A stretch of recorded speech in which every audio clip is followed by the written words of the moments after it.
Bueno, primero muchas gracias a todos por estar acá y voy a hablar de esto que Manu define como el elefante en el living, que es el título del panel, porque es verdad que el título tal vez no condice tanto. Primero dice expertos y acá tengo mujeres talentosísimas, entonces expertas. Y segundo, que en realidad muchas veces es verdad que no nos sentimos tan cómodos diciendo soy experto en algo. Es como un montón decir que somos expertos en algo, pero en realidad el espíritu, y por eso el título de este panel, es hablar de que todos, en todos nuestros roles, podemos ser especialistas y podemos empezar en este camino. Por eso quiero empezar contigo, Manu, que me diste como este pie, porque vos muchas veces, muchos seguro te conocen por tu rol en la televisión, por tu rol en el teatro, pero tal vez no saben cómo el camino que hiciste hacia la sostenibilidad. Entonces, quiero que nos puedas contar un poco. Buen día, un placer estar acá. Primero hago un breve comentario sobre esto del elefante en el living. En la comedia hablamos del elefante en el living cuando tenemos que sacar un tema que llama mucho la atención. Yo no podría estar acá en el escenario con un elefante y no que ninguna de nosotras haga referencia. Che, hay un elefante en el living, ¿no? Qué raro. Y ahí sí, ya lo sacamos y seguimos hablando. Mi primer elefante en el living fue ser hija del Toto, por ejemplo. Entonces tuve que también en algún momento acusar, sí, de hija del Toto, soy muy parecida, y ahí empecé mi carrera de comedia. Expertos, también obviamente me llamó la atención, y lo tomo porque en realidad creo que nosotras, bueno, las conozco, tengo el gusto y el privilegio de compartir camino y de haber acudido a ellas en este camino y en esta búsqueda que mencionabas hoy, por este camino de la transformación. Y son expertas, y capaz que hay una distorsión en que ellas no se perciben así. Yo no sé si en sostenibilidad sí soy experta en buscar y acudir a mujeres referentes para esta curiosidad que tengo, y creo y sostengo, y me quiero hacer cargo de este título del panel porque para sostener los espacios de liderazgo las mujeres tenemos que habitar ese lugar incómodo de expertise, así que desde ahí arranco. Bien. Y esta búsqueda... Así que estamos ok con el título, estamos ok. Sí, expertas. Y empezó porque ya con mi carrera de comunicación en medios masivos, como comunicadora, en un momento sentí que no tenía claro el foco o el propósito o hacia dónde estaba destinando mis dones o mi talento. Y tuve ahí la inquietud de acudir a mujeres muy talentosas, a decirles, estoy perdida, no sé para dónde va. También la exposición por momentos hace que mi enunciado se debilite porque realmente soy sensible y hay mucha exposición y mucha crítica. Entonces, quería fortalecer ese enunciado, empecé a estudiar. Lo que estudié no me satisfizo, realmente no tomé, mis inquietudes no cabían en ese plan de estudios de maestría, entonces empecé a hacer mi propio camino, mi propia maestría con mujeres que están acá, empecé a trabajar. Me acuerdo que te llamé, estuve contigo y con Mariale porque admiro mucho lo que hacen desde Alba de Estación Reacción. Les dije, ¿puedo ser junior? ¿Puedo ser pasante? Dame un Nos dijo, ¿puedo ser pasante? Si hay una práctica que pueda ir como voluntaria, empecé porque sentía que los cambios o los procesos que ellas estaban haciendo y acompañando, para entenderlos, para incorporarlos y poder comunicarlos, los tenía que vivir a un ritmo lento y tal vez volver a empezar mi camino académico, formativo, de desarrollo en realidad. Y ahí fue que entonces di con Consultora Gema y empecé también a trabajar ahí en un rol de gestión. Y desde ahí fui incorporando y aprendiendo sobre estos temas que me apasionan, que a las empresas también le apasionan. Doy fe que también Lu es una apasionada y una remadora en esos temas dentro de las empresas y las organizaciones. Entonces fue así, por esa inquietud, y tuve el privilegio de ir formándome con mujeres muy generosas que me abrieron camino, y también yo como empresa, como unipersonal, también habito esas transformaciones y esos cambios, y también quiero ver a dónde va mi impacto y cómo estoy cuidando con lo que hago, con lo que comunico del ambiente, de lo social, y también cómo hago para sostenerlo económicamente. Así que tengo ese dilema también. Y estoy re contenta de estar acá compartiendo esa otra faceta que sí mucha gente que está aquí conoce de mí, pero capaz que públicamente no es tan sabido. No tiene tanto ese dato. Sigo contigo, Mariana, que quiero que nos cuentes, porque dato mata relato. ¿Qué le dirías a un CEO que no son ni Agustín Mariano, ya vimos que ellos lo tienen muy claro, pero que piensan en la sostenibilidad como un gasto y no como una inversión? Te paras enfrente y ¿qué le decís? Mirá, ¿qué dato le das? Capaz que dos datos. Uno, que pensaba que mientras el ministro hablaba de la crisis hídrica, que enfrentamos en Uruguay, 17 meses sin lluvias, que tuvimos más de 2 millones de personas esos 17 días sin consumir agua, que hubo desempleo porque empresas tuvieron que cerrar puertas, ¿no? Que nos vimos afectados. Y entonces, ¿cómo llegamos hasta ahí? Justamente porque ya en las proyecciones en los años 90 decían que en la proyección del aumento de consumo en el área metropolitana se iba a ver en situación crítica ante un evento de sequía extrema. Lo sabíamos y no nos preparamos para eso. Entonces, tuvo como repercusión estos gastos, estas pérdidas que representaron 2.000 millones de dólares, el 3% del PBI. Entonces, ¿qué tomar de ahí, de esos datos? Y es que las empresas están en un continuo gestión y administración de recursos. De recursos, ni que hablar, recursos materiales, recursos energía, agua, materias primas, ni que hablar recursos humanos, las personas que trabajan allí, su entorno y recursos económicos, que cada vez exigen otro comportamiento, porque acá empresas de consumo masivo saben que las personas cada vez más prefieren empresas que trabajan en serio en la sostenibilidad, ¿no? Que cuando vas a contratar a alguien ya te mira, bueno, ¿qué tenés? ¿Vos qué haces? ¿Cómo haces las cosas? Tenés otras demandas de las personas que trabajan contigo. Entonces, invertir en sostenibilidad es prepararse para esto que nos vemos desafiados y no improvisar, porque salir a improvisar es cuando nos cuesta mucho más caro.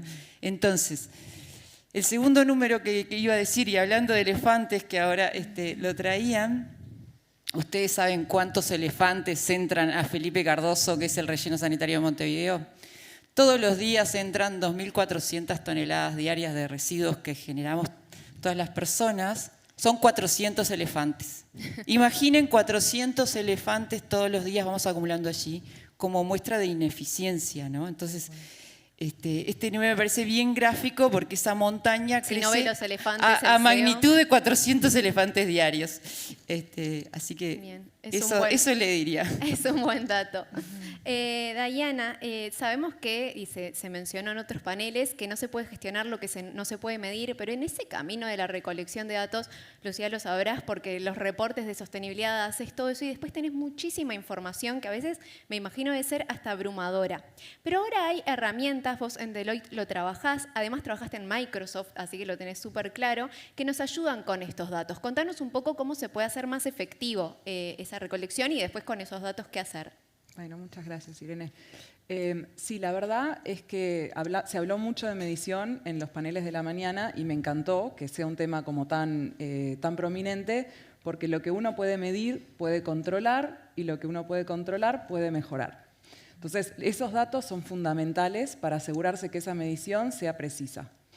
¿Por qué es tan complicado, digamos, ese tema de la obtención de los datos? Como muchos de los que están en esta sala ya lo saben, para medir impacto medioambiental, social o de gobernanza, se requiere una variedad muy grande de datos que generalmente vienen de fuentes muy diversas y que además esas fuentes de por sí están en silos.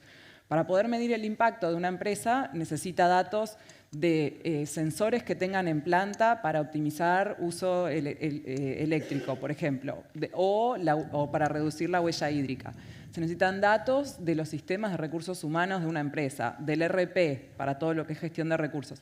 Entonces, esos datos, en general, los equipos de sostenibilidad tienen un trabajo muy arduo en tratar de recolectarlos. Y una vez que lo hacen, no necesariamente tienen confiabilidad en esos datos. No tienen necesariamente la certeza de que esos datos sean de calidad. Entonces, uno puede generar reportes de sostenibilidad con el mejor de los esfuerzos, pero no necesariamente sintiéndose muy cómodos con la calidad de esos datos generados y habiendo invertido, la verdad, un esfuerzo, una cantidad de tiempo y de recursos muy significativa. Entonces, frente a todo eso, nace, dentro de lo que son varias empresas de tecnología, la oportunidad de automatizar esa recolección de los datos. Les cuento a nivel personal una anécdota que justo estábamos comentando al final del salón en el rincón, de que yo cuando trabajaba en Microsoft me frustraba muchísimo ver que cualquier empresa privada con la que nosotros trabajábamos daba por sentado que los datos eran importantes. Nadie en el sector privado cuestiona de que sí es importante tener automatizada la recolección de esos datos porque entiende que la toma de decisiones con datos reales se vuelve muchísimo más eficaz. Claro.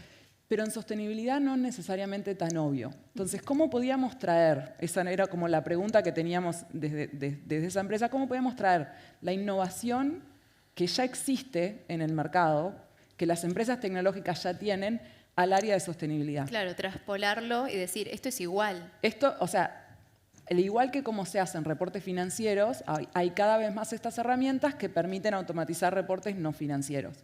Y lo que hacen es, básicamente, digamos, absorber esos datos de los sistemas del ERP, de los sistemas de recursos humanos, demás, y estandarizan esos datos.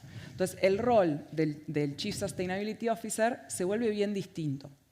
Hasta ahora, muchas de estas empresas tenían estos roles que estaban muy focalizados en encontrar esos datos, en trabajar con los dueños de esos datos, en que digamos, le proveyeran esos datos con regularidad. Y una vez que empiezan a implementar estas herramientas, el rol del Chief Sustainability Officer pasa a focalizarse mucho más en la decarbonización. Bueno, tengo esos datos disponibles. ¿Qué hago con estos datos? Claro, le saca el peso de estarlo buscando todo y ahora ya es qué hacer con esto, ya lo tengo. ¿Cómo trabajo en mi cadena de suministro, por ejemplo? ¿No? Una vez que uno empieza a recolectar datos para el alcance 3, para Scope 3, ¿cómo trabajo con mis proveedores en reducir la huella de carbono de esos proveedores que me afecta a mi propia huella de carbono como empresa? ¿Cómo trabajo en mi planta, por ejemplo, para detectar dónde están los hotspots, los focos de emisiones de carbono, que en general además tienden a mostrar ineficiencias en sistemas?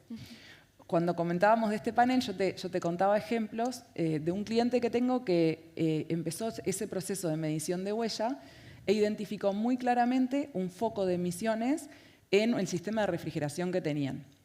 Empezamos a indagar a ver qué era lo que estaba pasando con ese sistema de refrigeración y al final llegamos a la conclusión de que había una oportunidad de optimizar muchísimo más todo lo que era ese sistema de refrigeración en determinados momentos del día, donde había disponibilidad de energía eléctrica y demás.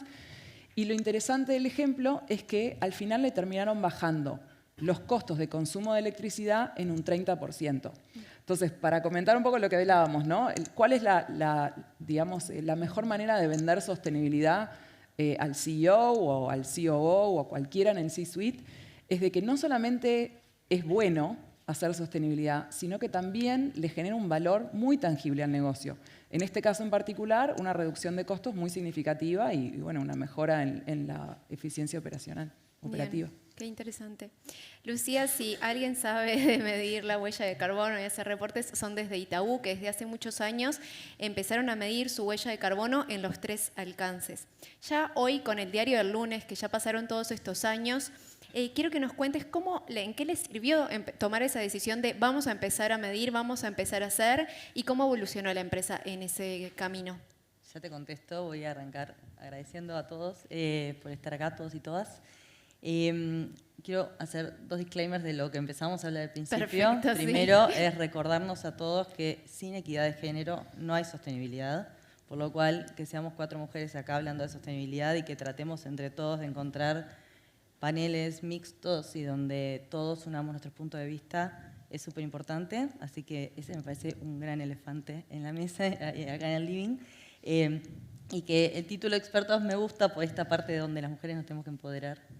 Por otro lado, creo que somos más expertas en intraemprender y llevar adelante estos proyectos y tratar de buscar traer el impacto, que capaz que autodenominarnos expertas, pero bueno, recibimos este título desde este lugar que es para en algún punto reconocernos y me gusta. Es un desafío medirse.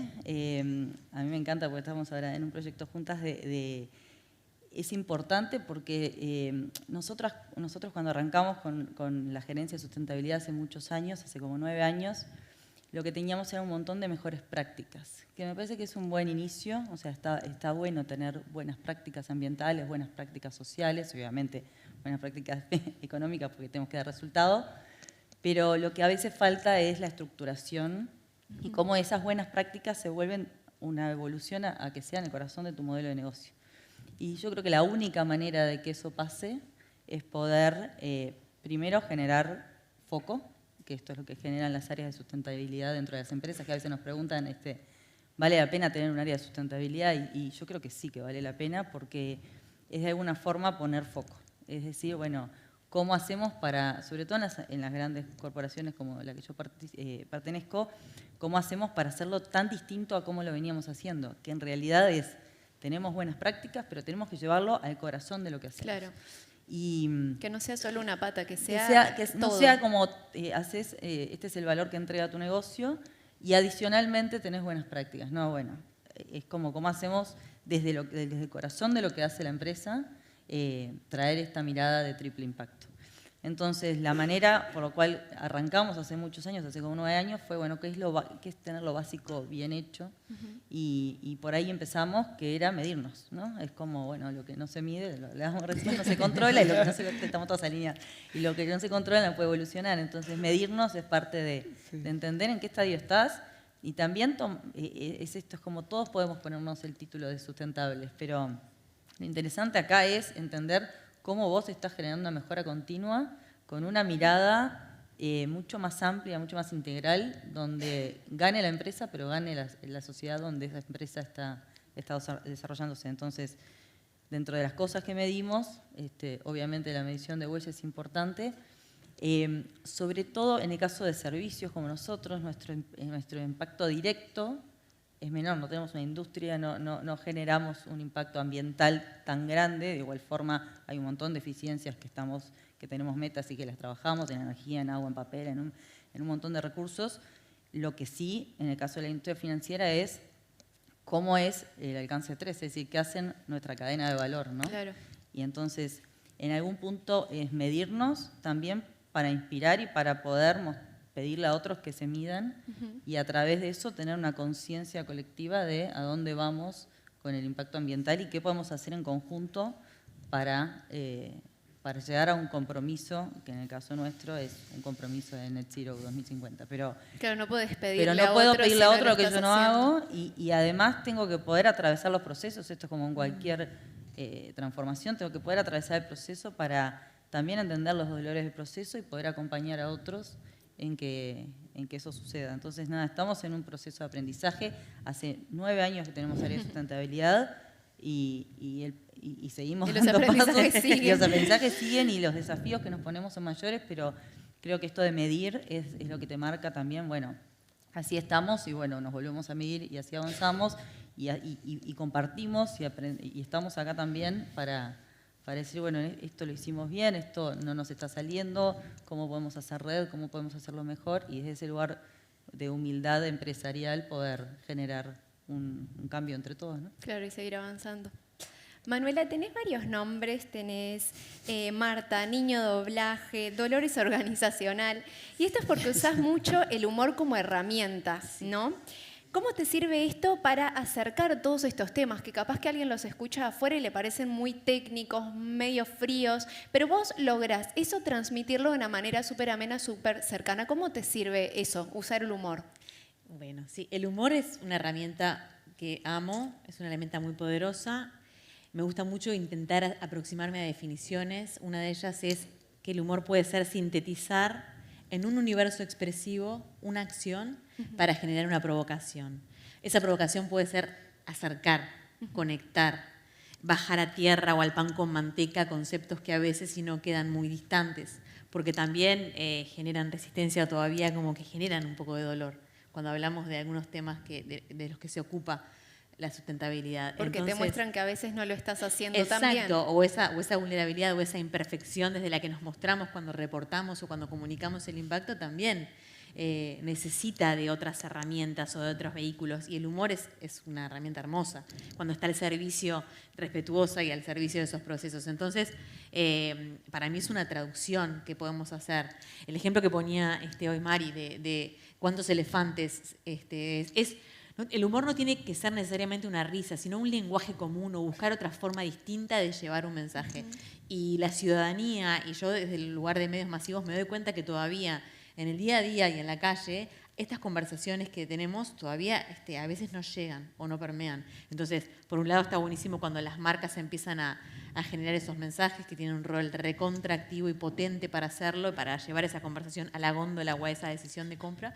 Y por otro lado, cuando estamos con ese indicador que ya tenemos, ¿cómo hacemos para comunicarlo de forma que realmente se entienda en todas las áreas? Porque las empresas son muy grandes también. Y yo, por ejemplo, pienso en jurídica, y no tengo ni idea de lo que hace jurídica. Y capaz que hay ahí marcos recontra interesantes y que hay también incluso un ecosistema con un impacto que no sé. Y esa persona dice, pará, ¿y qué me venís a pedir? Es como, ¿cómo involucrás a todas esas áreas? Entonces, ¿y cómo involucrás o cómo conectás a todas las empresas? Que también muchas de las empresas que están acá tienen los mismos dolores, tienen los mismos desafíos. Entonces, cuando los empezamos a compartir a través de un lenguaje común, sucede una cosa mágica. Y a mí me pasa con Dolores Organizacionales puntualmente, que es un personaje de humor. Que si no la han visto, por favor, vayan a verla. Es buenísimo. Que le pasan cosas que, claro, que está trabajando, que tiene el desafío tecnológico, el desafío GPT, mezclado con todas las cosas que le están pasando. Pues yo te escucho y para mí es como felicitaciones a quienes te criaron, mujer, realmente. Es increíble lo que ella traduce y lo que hace. Y está al servicio de los cambios que necesitamos y de humanizarlo también. Entonces, me parece que a través del humor podemos poner esa comunicación de forma más cercana. Me gusta mucho hablar esto de bajarlo al pan con manteca, porque me parece que es súper necesario también que la gente lo siga sabiendo, y a veces entramos a conversaciones o con las personas o con muchas personas que saben sobre el tema y nos olvidamos que por fuera todavía hay conversaciones que empiezan apenitas a aparecer, como, ay, qué bueno puedo reciclar, qué bueno puedo clasificar mis residuos, empiezo a entender que claro, que hay cosas que capaz que ya no pienso o que estoy reforzando estereotipos, y la gente, la población se va dando cuenta de a poco, y acompañar esos despertares también de forma amorosa y disfrutable. Me parece que el humor es una herramienta que puede estar muy al servicio de eso, por eso la tengo siempre a mano. Bien, es buenísimo, sí. Mariana, si en 2015 nos hubieran dicho que en 5 años iba a llegar la pandemia de COVID, seguro todas las empresas hubieran hecho algo diferente, se hubieran preparado de alguna manera. Hoy nos pasa esto, pero con la crisis ambiental. Nos están diciendo, ya está, pero se va a venir peor, pero van a pasar otras cosas. ¿Qué tendrían que estar haciendo hoy, por ejemplo, las pymes, que son a las que tal vez les cuesta más, para adaptarse a lo que se viene? Sí, adaptarse a lo que se viene y a lo que llegó. A lo que ya llegó. Hablamos de crisis planetaria, de triple crisis planetaria, pérdida de biodiversidad, contaminación, cambio climático. Y hablamos de cambio climático, como hablamos de sequía, piensen ustedes en qué estaban haciendo cuando la ola de calor de febrero, que fueron temperaturas extremas, el año 2024 fue el año más caliente. Piensen que estaban haciendo en junio del año pasado las lluvias extremas. Entonces, cambio climático es eso, entender que ya está pasando, entender que esos eventos que nos provocan dolores, ¿no? Porque ante una ola de calor necesitamos más refrigeración, hay más demanda energética, las personas que tienen algún problema de salud se ven más afectadas, se recalientan las máquinas. Si hay inundaciones, puede que un proveedor no llegue a tiempo, que una infraestructura se rompa. Entonces, tenemos que entender eso, de que estas cosas, estas señales, los datos ya están, ya fue esto proyectado y estos escenarios fueron proyectados hace unos años atrás de que iban a pasar. No dimos mucha bola, ya están pasando. Lo que pasa es que muchos lo deben tomar como algo aislado, como qué raro, qué calor que hace ahora, ¿no? Y en realidad está todo atrás de esto. Claro, y justamente con eso que decís me das pie a atar, hablamos de medición de huella de carbono. ¿Y qué es eso? Es medir cuántos gases de efecto invernadero salen a la atmósfera. ¿Y dónde están esas emisiones? En el transporte, en la industria, en el consumo de gas en el hogar. Entonces, ¿qué le digo a una pyme o a una empresa? Entender que estos eventos que nos provocan estos costos cada vez van a ser más frecuentes y más intensos. Y entonces, por supuesto que tenemos que aprovechar las oportunidades que Uruguay nos da en materia de energías limpias, en materia de estrategias de descarbonización, pero el gran dolor que tenemos es la adaptación. cómo nos adaptamos a este cambio climático que ya está. Entonces, ¿cuáles son mis mayores riesgos? Entender eso, en que una mercancía puede que no llegue, como hablaban hoy, que los contenedores demoraban o se triplicaban los costos.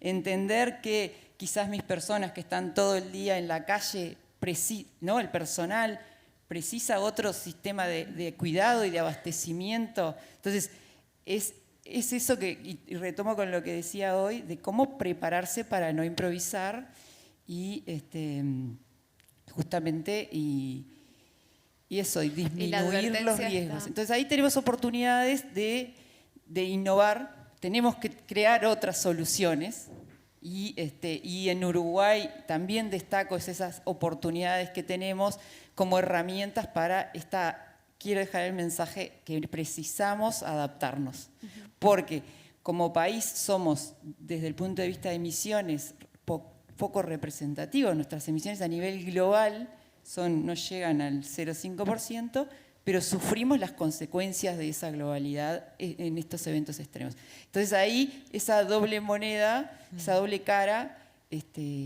prepararnos para estos eventos. Para esto que ya está acá. Diana, un poco comentabas algún ejemplo, pero lo que quiero saber es que una vez que nos sacamos el dolor de cabeza del día a día, de la recolección de datos, que tenemos la tecnología, el servicio, ¿qué se puede lograr? Quiero que nos cuentes como un ejemplo bien claro de algo que hayas dicho, mirá qué bien con estas herramientas, cómo lograron hacer el negocio más sostenible. Te cuento un ejemplo, pero quiero construir en lo que estabas diciendo porque me encantó el punto. En Uruguay sí tenemos que trabajar mucho en el tema de la adaptación y la verdad es que tenemos que pensar mucho más en la oportunidad que tenemos de posicionarnos como país que realmente tiene la oportunidad de ser un país sostenible y líder en términos de sostenibilidad en el mundo. Justo veníamos hablando hoy de mañana con gente acá en el evento. Yo les cuento, viví 20 años afuera de Uruguay y recién llegué hace unos meses. Yo elegí venir a Uruguay. Y venir a vivir acá porque me encanta la calidad de vida y por todas las ventajas que tiene este país. Pero durante esos 20 años que yo estaba afuera tuve la oportunidad de contarle a la gente de dónde vengo. O sea, viví en lugares bastante remotos en donde la gente no sabe qué es Uruguay. Suárez, fútbol, ¿cómo los...? Sí, ni siquiera, porque los últimos 9 años estuve en Singapur, que ni siquiera les interesa el fútbol, o sea, está.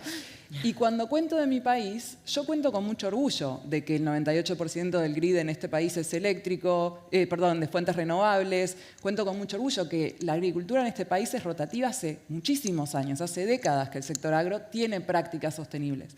Entonces, una de las cosas que me gustaría agregar a lo que estabas comentando es que sí, tenemos que pensar en el tema de la adaptación, porque sufrimos esos daños, pero que tenemos una oportunidad gigante como país de no solamente decir somos naturales, sino somos un ejemplo y líderes en sostenibilidad y podemos traer mucha de esa inversión que está yendo digamos, del sector de las finanzas sostenibles a invertir en este país porque la producción que se puede generar con este tipo de grid eléctrico y con las prácticas que tenemos como país puede ser muy significativa. Seguramente, totalmente, se precisan las dos cosas. Entender dónde está mi riesgo y la oportunidad de pertenecer a Uruguay, ni que hablar. Totalmente de acuerdo. Que bueno, me encantó escuchar al ministro que la verdad lo tuvo bastante presente y creo que podemos hacer un trabajo como país como bien interesante. Ejemplos. Gracias. Vamos.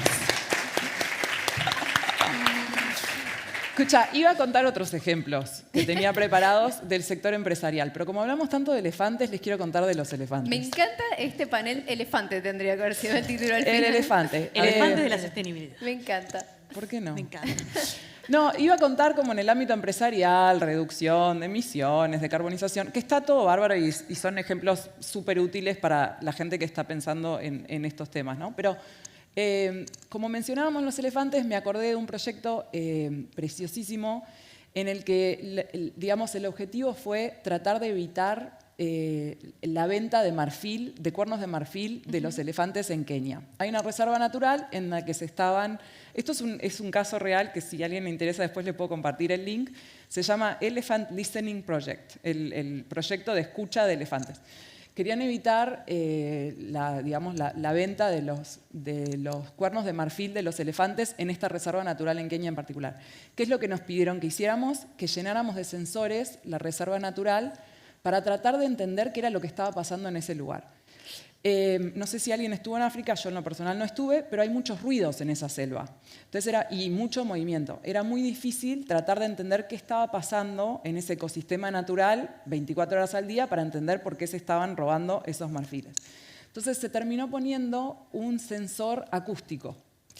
Y la inteligencia artificial, y esto fue hará 2 o 3 años, mejoró tanto que ahora nos permite distinguir entre los miles de sonidos que hay en la selva, entre lo que son llamadas de elefante y lo que son todo el resto de los ruidos que existen en la selva en ese momento, en la sabana en ese momento. Con esos ruidos lo que se pudo distinguir fue anomalías en la comunicación, digamos, entre los elefantes entre sí y mandar alertas para que la gente que estaba trabajando en esa reserva natural vaya a entender o a buscar qué era lo que estaba pasando con esos elefantes en ese momento. Entonces, es un ejemplo, porque hablamos mucho de elefantes, en donde tenemos una oportunidad con toda la innovación que escuchamos y que a veces nos da un poco de miedo. Sí. O sea, yo entiendo que la gente habla de ChatGPT y dice, ay, qué horrible. Pero nos va a sacar el trabajo, dicen. Nos va a reconvertir, sí, o sea, claro. Vamos a tener que hacer otras cosas. Pero también nos está dando una oportunidad, si ponemos foco en usar esa herramienta tan potente, para promover este tipo de proyectos donde se monitorea la biodiversidad, la fauna, la flora, se puede realmente aprovechar para objetivos, digamos, como que beneficien al planeta. Claro, y salvar los elefantes, me encantó. Bueno, ahora hablamos de tecnología, hablamos de la comunicación, del humor, de las herramientas del triple impacto. Y vos, Lucía, sos el ejemplo viviente como empresa de agarrar todo eso y ponerlo en la práctica. ¿Cómo lo hacen en Itaú? Bueno, hacemos ¿cómo encontrar un ejemplo de un elefante? No hay chance, lo pasé. Lo pasé, dije, se me ocurrieron cosas que dije, no, ok, lo suelto acá el elefante y busco el ejemplo de cómo lo hacemos. Yo creo que vamos paso a paso. Y de vuelta, lo que fuimos haciendo, primero hay una profunda conciencia, cada vez más profunda del liderazgo, de que y lo decían hoy, esta es la única forma de hacer. Entonces, hay un cambio en el modelo empresarial de una revisión del modelo de éxito y de qué queremos como empresa, qué queremos como sociedad y qué le vamos a devolver a la sociedad que nos habilita a operar como empresa para que generemos una evolución colectiva, ¿no? Entonces, ¿cómo lo estamos haciendo? Con muchas iniciativas. Creo que está bueno el proceso solo para los que estamos seguramente en muchas organizaciones en distintos momentos. Nosotros tuvimos un momento de foco al principio, después tuvimos un momento de divergencia donde teníamos 9 compromisos de impacto positivo y queríamos traccionar en todos porque hay un montón de desafíos en esta mirada de triple impacto, desde las pymes, que lo trajimos acá, el desarrollo de las mujeres, desafíos de inclusión y diversidad, desafíos más a nivel grandes empresas, desafíos de todo un poco. Y ahora volvimos a poner foco. En el camino fuimos tomando compromisos voluntarios y fuimos aprendiendo y haciendo y profesionalizando esas mejores prácticas y llevando y sistematizando y generando indicadores y poniendo metas, como traían hoy también, para que toda la organización esté tras el mismo objetivo, que es hacerlo distinto. Nos fuimos aprendiendo, fuimos transformándonos, fuimos aprendiendo con otros y otras porque nos volvimos una organización más abierta. Nada del recorrido que hicimos en sostenibilidad lo podríamos haber hecho solos y eso lo hicimos rompiendo un paradigma que es histórico de las empresas de competencia para obviamente competir en ciertos espacios pero colaborar en otros. En donde hay que colaborar. Exacto, encontrándonos con otras industrias que por ahí son clientas pero que donde no te desnudás a mostrar todos los desafíos que tenemos en conjunto, entonces en distintos espacios de los cuales somos parte hoy. Y ahora volvimos a un momento de convergencia donde a partir de algunos compromisos que tenemos definimos, dónde está el foco, por lo menos en los próximos años, y tiene que ver con las finanzas sostenibles, entender nuestro rol financiador y donde nosotros enfoquemos esa financiación es donde puede cambiar el juego. Somos un game changer que hoy traían. Y ahí para eso hay que entender qué les pasa a nuestros clientes y trabajar mucho con esa cadena, con toda la cadena de valor, pero mucho con estos clientes que están generando, que están necesitando del banco un socio para esta transformación. Entonces tenemos un foco en finanzas sostenibles, tenemos un foco muy grande en la transición climática, es ser aliados en la transformación de los distintos públicos de interés. Tenemos un foco muy grande en diversidad y desarrollo. Ahí va desde emprendimiento, toda la lógica de apoyo a las MIPYMES, pymes, el desarrollo de mujeres en las empresas, el entendimiento de la importancia del trabajo con proveedores, obviamente con un foco muy grande en nuestros colaboradores. Hoy hay, bueno, dentro de qué decirle a los CEOs o por qué hacer esto, es cada vez más vemos, quizás no a los ritmos que nos gustaría, pero cada vez más hay colaboradores más conscientes. O sea, si no tenemos estos temas en agenda, perdemos talento. Claro, hay de arranque. más gente subida al barco. Trabajamos, o sea, todo esto además trabaja tu marca empleadora.